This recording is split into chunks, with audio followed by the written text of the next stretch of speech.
PG 404 मौत का कमरा। दिल्ली के कनॉट प्लेस में एक पुरानी पीजी थी, पीजी 404। इसका चौथा कमरा हमेशा बंद रहता था। जो भी उसमें रहने गया या तो पागल हो गया या फिर कभी लौटा ही नहीं। वहाँ के लोग कहते थे कि उस कमरे में कोई मौजूद है जो जिंदा इंसानों को पसंद नहीं करता। लेकिन यह सब अफवाहें थी, या शायद नहीं। आरव और विक्रम, दो कॉलेज स्टूडेंट्स, नई पीजी ढूंढ रहे थे। कमरा नंबर 404 सबसे सस्ता मिला तो उन्होंने बिना सोचे समझे ले लिया।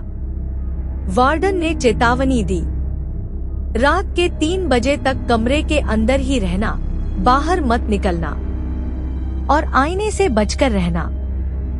दोनों हंस दिए। उन्हें लगा ये बस डराने की बात है, लेकिन पहली ही रात अजीब घटनाएं होने लगी। रात के 2:55 बजे विक्रम पानी पीने उठा। जैसे ही उसने आईने में झांका, वहाँ उसका अक्स नहीं था, बल्कि कोई और खड़ा था। एक लड़की जिसके काले बाल जमीन तक लटके हुए थे और उसकी आंखों से खून टपक रहा था।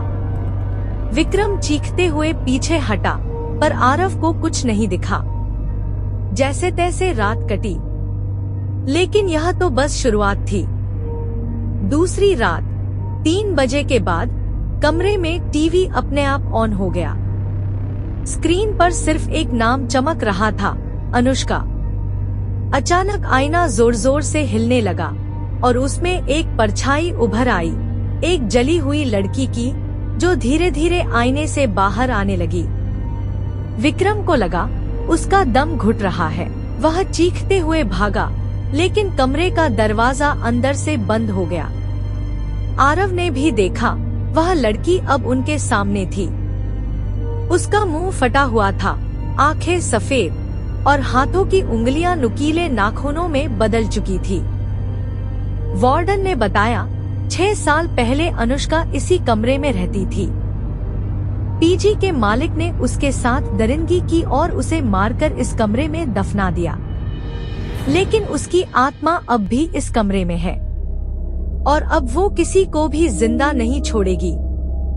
विक्रम और आरव ने भागने की कोशिश की, लेकिन दरवाजा बंद था। तभी आईना जोर से चटक गया और उसमें से एक सड़ागला हाथ निकला, जिसने विक्रम की गर्दन पकड़ ली। आखिरी चीखें कमरे में गूंज उठी और फिर सब शांत हो गया। अगली सुबह पीजी के चौथे कमरे में कोई नहीं था, सिर्फ फर्श पर खून की छींटे और दीवार पर एक खौफनाक संदेश, तुम अगला हो। अगर तुम भी कभी किसी पीजी में रहो और वहाँ कोई आईना हो, तो जरा ध्यान रखना। क्या पता तुम्हें भी कोई अनुष्का देख रही हो।